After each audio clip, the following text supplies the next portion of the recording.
ಹುಮ್ನಾಬಾದ್ ಮತಕ್ಷೇತ್ರದ ಹಂದ್ರಾಳ್ ಗ್ರಾಮಕ್ಕೆ ಸುಮಾರು 1997ರಿಂದ ಗ್ರಾಮಕ್ಕೆ ಇಲ್ಲಿಯವರೆಗೂ ಸಾರಿಗೆ ಬಸ್ ಸಂಚಾರವಿರಲಿಲ್ಲ. ಆದ ಕಾರಣ ಗ್ರಾಮಸ್ಥರು ಎಲ್ಲರೂ ಸೇರಿ ಶಾಸಕರಾದ ಡಾಕ್ಟರ್ ಸಿದ್ದು ಪಾಟೀಲ್ ಅವರ ಗಮನಕ್ಕೆ ತಂದಿದ್ದರು. ಈ ಹಿನ್ನೆಲೆಯಲ್ಲಿ ಶಾಸಕರು ಬಸವ ಕಲ್ಯಾಣ ಸಾರಿಗೆ ಘಟಕ ವಿಭಾಗದ ಅಧಿಕಾರಿಗಳಿಗೆ ತಿಳಿಸಿದರು. ನಂತರ ಎಚ್ಚೆತ್ತುಕೊಂಡ ಅಧಿಕಾರಿಗಳು ಗ್ರಾಮಕ್ಕೆ ಬಸ್ ಸಂಚಾರ ಪ್ರಾರಂಭಿಸಿದರು. ಶಾಸಕರಾದ ಡಾಕ್ಟರ್ ಸಿದ್ದು ಪಾಟೀಲ್ ಅವರು ಭೇಟಿ ನೀಡಿ ಗ್ರಾಮಸ್ಥರ ಬಹುದಿನಗಳ ಬೇಡಿಕೆಯನ್ನು ಈಡೇರಿಸಿ ಗ್ರಾಮಸ್ಥರ ಜೊತೆಗೂಡಿ ನೂತನ ಸಾರಿಗೆ ಬಸ್ ಸಂಚಾರಕ್ಕೆ ಪೂಜೆಯನ್ನು ಸಲ್ಲಿಸಿ ಚಾಲನೆ ನೀಡಿದರು. ಸಾರಿಗೆ ಇಲಾಖೆ ವ್ಯವಸ್ಥಾಪಕ ನಿರ್ದೇಶಕರಿಗೆ ದೂರವಾಣಿ ಕರೆ ಮಾಡಿ ಇನ್ನು ಮುಂದೆ ಕ್ಷೇತ್ರದಲ್ಲಿ ಯಾವುದೇ ಗ್ರಾಮಕ್ಕೆ ಬಸ್ ಸಂಚಾರವಿಲ್ಲವೆಂದು ನನ್ನ ಗಮನಕ್ಕೆ ಬಂದಲ್ಲಿ ತಮ್ಮ ಇಲಾಖೆಯ ವಿರುದ್ಧ ಕ್ರಮ ಕೈಗೊಳ್ಳುವುದಾಗಿ ಸೂಚಿಸಿದರು.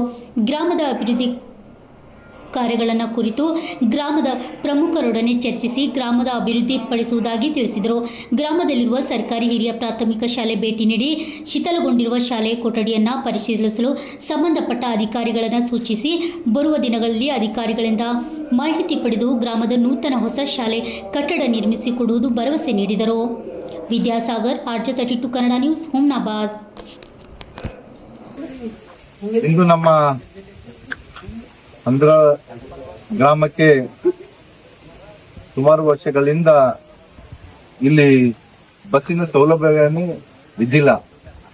ಮೊದಲು ಕೂಡ ಶಾಸಕನಾಗಿದ್ದಕ್ಕೆ ಇಲ್ಲಿ ಒಂದು ಬಸ್ಸು ಉಳಿಸಿದಾಗ ಕೆಲವೇ ದಿನಗಳ ನಡುವೆ ಅವು ಕೂಡ ಬಂದಾಗಿತ್ತು. ಮತ್ತೆಲ್ಲರ ಒಂದು ಬೇಡಿಕೆ ಯಾಕಂತಂದ್ರೆ ಮಕ್ಕಳು ಶಾಲೆಗೆ ಹೋಗ್ಬೇಕು, ತಾಯಿಂದಿರು ಬೇರೆ ಊರಿಗೆ ಹೋಗ್ಬೇಕು, ರೈತರು ಅಂದ್ರ ಬಸ್ಸಿನ ಸೌಲಭ್ಯಗಳು ಬಹಳ ಮಹತ್ವವಾಗಿದ್ದು, ಆದ ಕಾರಣ ಎಲ್ಲಿನ ಊರಿನ ಜನರು ನನ್ನ ಗಮನಕ್ಕೆ ತಂದಾಗ ನಾನು ನಮ್ಮ DM ಊರಿಗೆ ಕರೆಸಿ ಈ ಬೇಗನೆ ಮೊನ್ನೆನೆ ಹೇಳಿದಾಗ 2 ದಿವಸದಲ್ಲಿ ಇವತ್ತ ನಮ್ಮ ಹಂದ್ರಾಳ್ ಗ್ರಾಮಕ್ಕೆ ಬಸವ ಕಲ್ಯಾಣದಿಂದ ಹಂದ್ರಾಳಿಂದ ಏನ್ ರೂಟ್ ಇದೆ ಮುಖಾಂತರ ಮಾಡ್ಕೊಳ್ತಕ್ಕಾಗಿ ಅವರಿಗೂ ಕೂಡ ಅಭಿನಂದನೆ ಸಲ್ಲಿಸ್ತಾ, ಮತ್ತು ಇವತ್ತ ನಮ್ಮ ಜನಪ್ರತಿನಿಧಿಗಳ ಒಂದು ಏನು ಕರ್ತವ್ಯ ಅಂತಂದ್ರೆ ಜನಸಾಮಾನ್ಯರಿಗೆ ಯಾವುದೇ ಕೂಡ ತೊಂದರೆ ಆಗ್ಬಾರ್ದು ಮತ್ತು ಜನಸಾಮಾನ್ಯರ ಕೆಲಸಗಳಾಗ್ಬೇಕಂತ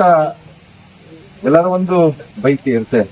ಆದ ಕಾರಣ ನಾವು ಕೂಡ ಈಗ ಹಂದ್ರಾಳ್ ಗ್ರಾಮದಲ್ಲಿ ಇವತ್ತ ಬಸ್ಸು ಫಸ್ಟ್ ಇವತ್ತ ಪ್ರಾರಂಭ ಮಾಡ್ತಾ ಇದ್ದೆವು. ಅದಕ್ಕಾಗಿ ಬಂದಂತ ಎಲ್ಲರಿಗೂ ಕೂಡ ನಾನು ಧನ್ಯವಾದ ಹೇಳ್ತೀನಿ. ಧನ್ಯವಾದ.